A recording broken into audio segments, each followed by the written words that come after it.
Okay, so it looks like I'm live. It's 6 p.m. here, so I don't expect anybody's awake. It's just a stream of consciousness, basically. But I was just watching one of those tell me, a number of things about you. So I thought I would just stream of consciousness. So it might be a rambly video. So uh, how to start? Um, I like vegetables now more than I like fruits. Isn't that interesting? But uh, yeah, growing up, I loved oranges. I would just eat them flat out, just like with a spoon.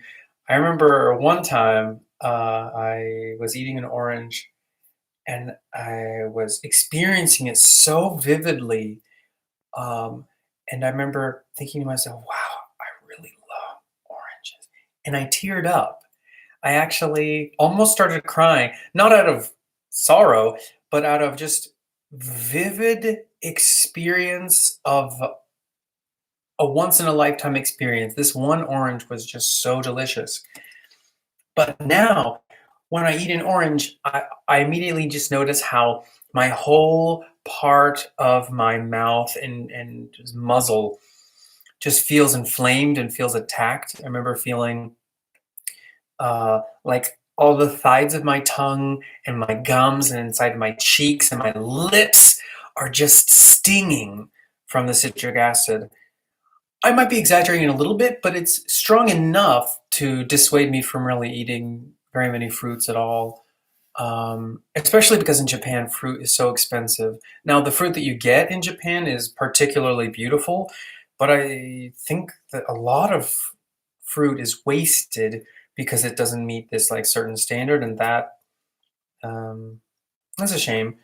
I would buy more. I mean, when I go to the grocery store, I go to the bargain bin and look for like the slightly damaged or slightly ugly spinach or like baby kale. I was able to find baby kale. Now I get really excited about veggies. Whereas as a kid, I mean, just processed foods, macaroni and cheese for dinner most of my life.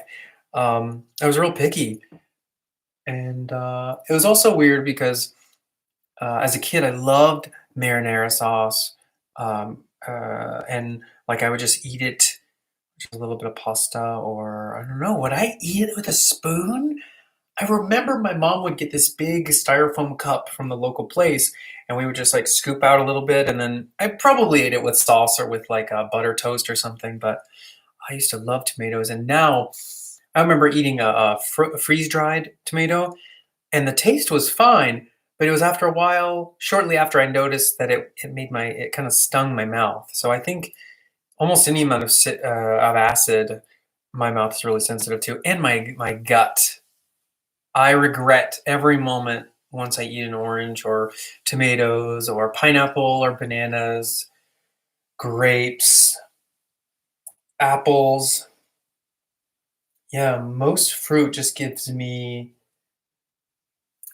displeasure. What's the word? Discomfort. So yeah, I'm not a big fruit person, but I am a big veggie person now. I mean, as a kid, I was lucky if I got vegetables once per week.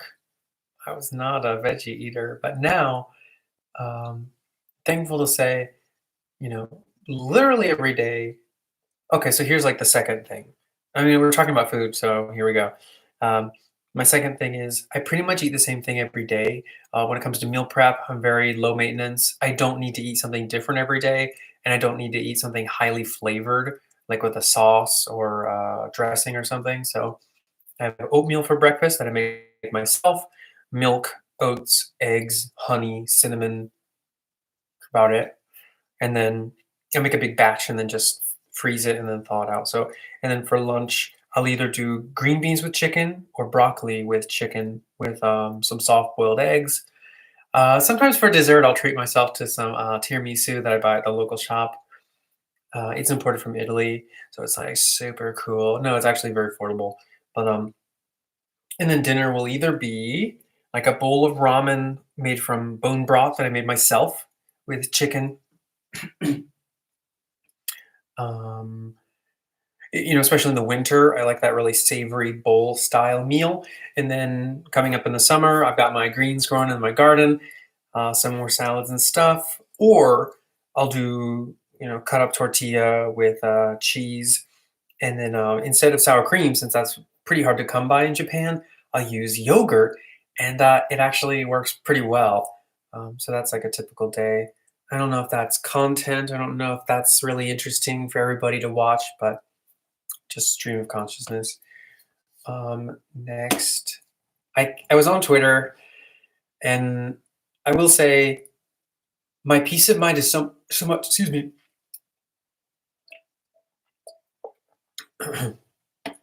The quality of my peace of mind is so much higher now that I follow a lot of dog accounts or like Sailor Moon accounts or just my guilty pleasure stuff.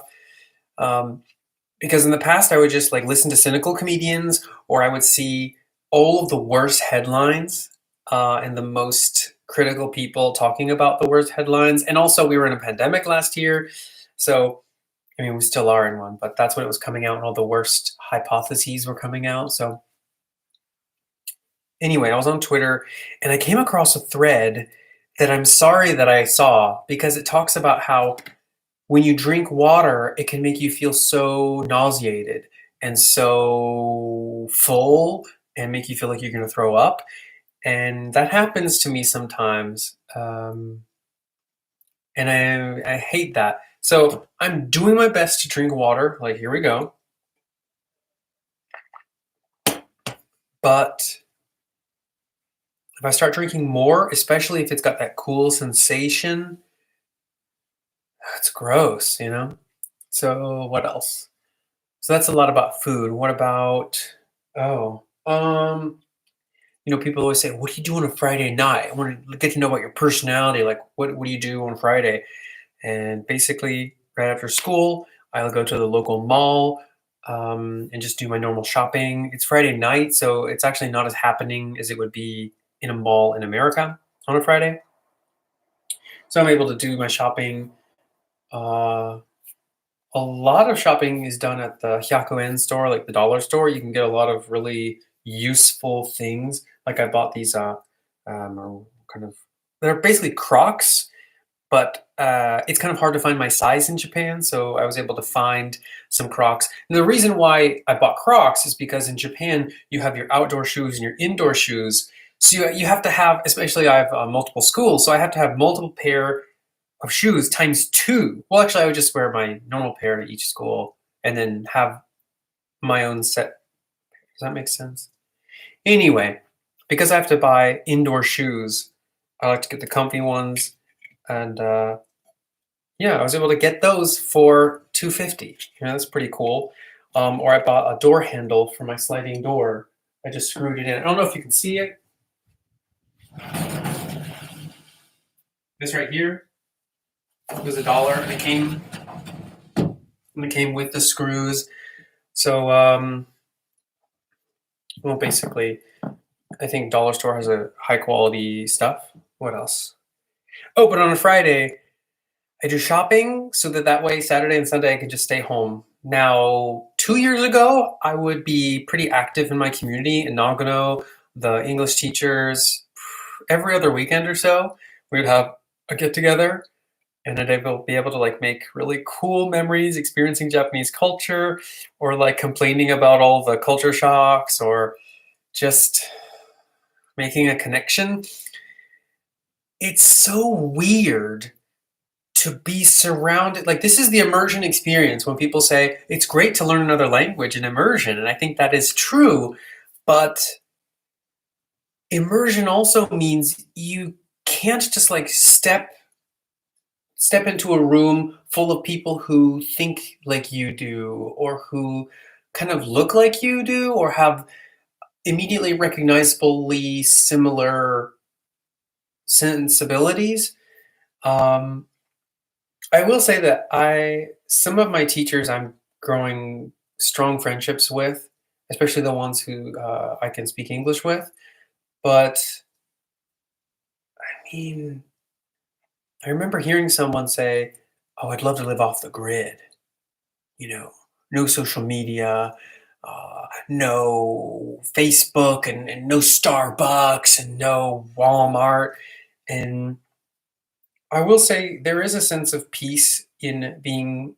There's no expectation for me to participate socially. There's no someone saying, "Hey, do you want to go do something?" Because as an introvert, when I get an invitation to do something, sometimes there's a level of anxiety. Uh, all of my friends respect that, and all of my friends kind of know where my limits are. Yeah, so I wouldn't. I don't really even have to say, "Oh, I feel. Oh, I don't want to." Oh. They would just recognize that if he wants to come, he will. If not, whatever. I think the friends who've stuck with me this far, like that is so cool that way.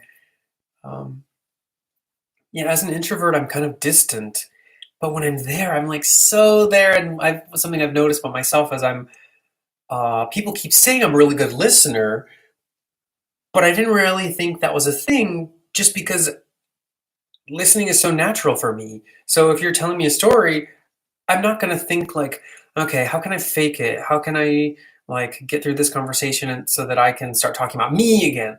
No, I mean, I'm just interested in what you're saying and why you're saying it and how it's unrolling.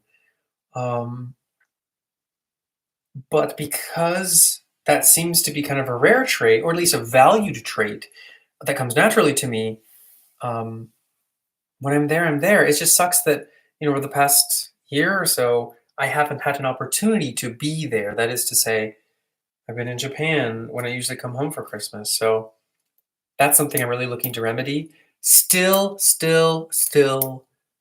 at least once, I I could healthily guess a bet that I have twice a week dreams about going home for Christmas in America. Either it's I'm driving from strip mall to strip mall in America, or I'm riding on the right side of the road, which is the wrong side of the road here, or I'm like seeing my old relatives, or I'm on stage uh, in college getting ready for a role, even though I haven't practiced, but I'm in America when I'm doing it, or Czech Republic. But I mean, dreams, they can haunt you. And I'll always be in my like childhood bedroom, and instead of there being walls, it's like kind of like a greenhouse where there's like a glass plates, so I can see what's happening in the sky and what's happening on the road. And then sometimes I worry that they can see me, even though I'm just sitting there. Dreams are weird, right? Oh, so that's another thing.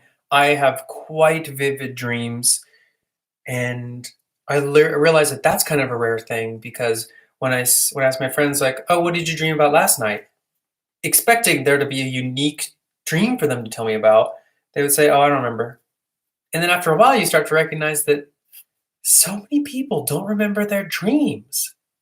I thought that was so strange. Like, why? Kind of like why would you choose to forget? Or like, why didn't you pay attention? You were there all night. Why didn't you pay attention? But I think that's kind of rare. Another thing about me is having to spend my 30s in Japan makes me think about what it's going to be like to grow old and be retired a lot. So I'm trying to be as sustainable as possible, um, trying to streamline my diet and my lifestyle. I got the stationary bike. I'm working in the garden to produce a sustainable, intake of food, which that's, I guess, my next thing. My broccoli, it's my rock star broccoli, Brock Star. It's really an amazing plant. But oh, sustainability and like, you know, how much alcohol is okay, and or like how much alcohol would be ideal, or how much sugar would be ideal, or like sugar is going to be a part of my life forever. Until the day that I have an inflammatory disease that makes it so I can't have sugar anymore. For holidays, for birthdays, for treating myself, for having meals with friends, sugar will probably be in my life. So it kind of doesn't make sense to do like a sugar cleanse and like try to avoid diabetes by never eating sugar again. I don't think that's so reasonable. So I'm thinking a lot about sustainability, and about trying to build habits.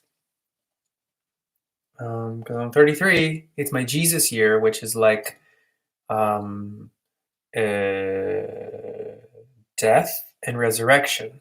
So it's kind of like being flexible and allowing certain ideas and dreams to die so to make room for new dreams. And that's sad. That's real sad. I thought I'd be back in America by now. Um, it took a global pandemic to keep me here. Um, hmm, it's not easy. And I thought it was just winter because winter plays with your mind. And I thought the only reason I got culture shock was because of winter, but dude, culture shock hits. And just recognizing you got it doesn't make it easier. And I thought that the more exposure I got to Japan, the less sensitive I would be to the triggers. But it's kind of the converse.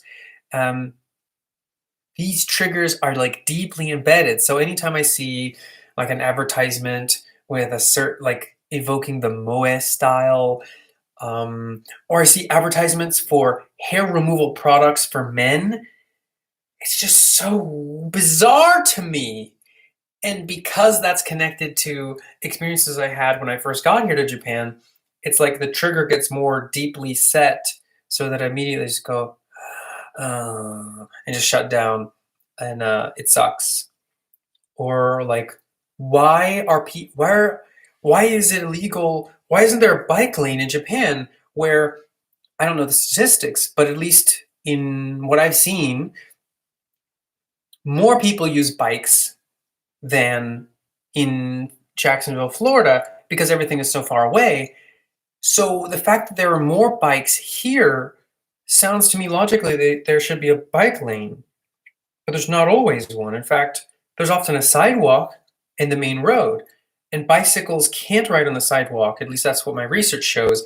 And what anecdotes show, just from my experience, is that bikes will defer to riding on the road instead of the sidewalk. And Japan often, well, in my part of Japan, what I've seen is it's like a one lane road on both sides, and often, sometimes I don't know how to describe the frequency. I do often see roads that don't have a dotted line or a line at all in the middle of the road. It's kind of like a one lane plus. So it's meant for one car, but if there happen to be two cars, you kind of have to like, uh, oh, oh, oh, oh. And that's, I mean, I've experienced that a lot. I'm not saying that it's the majority, but I'm saying it's happened enough for me to realize like we need two lanes, like a lane on each side, like each direction needs a lane, and also turning lanes. Anyway, yeah, honestly, um, roads in Japan are very triggering. It's just so bonkers. What I mean is, it goes against my sensibilities. So after 4 years, dang, it's May. So I guess I'm almost at my 4 year mark. Wow, almost at 4 years.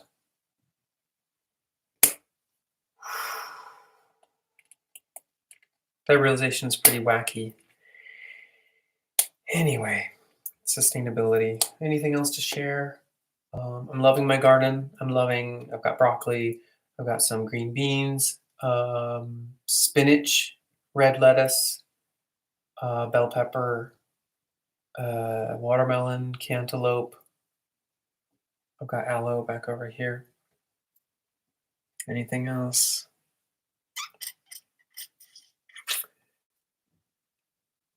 Yeah. I miss you guys. I miss America. And I'm an introvert, so I like to have my own time. And in fact, I need my own time to recharge my batteries. But 4 years is certainly long enough to recharge my batteries, and I want to see my friends and family again. Does that make sense? Yeah, it does, because it's my experience, it's my lived experience. Now, of course, when I go back, I'm going to need my time to recharge my batteries, as I always will. It's just built into my nervous system. Um, And I think some people might say, well, Sean, you always put yourself in public speaking positions and like you seem to don leadership roles and you seem to be happy on stage, with musicals and operas. Like, and you even your spare time, you would do like a cappella stuff. So what's that all about? How can you be an introvert and like the spotlight?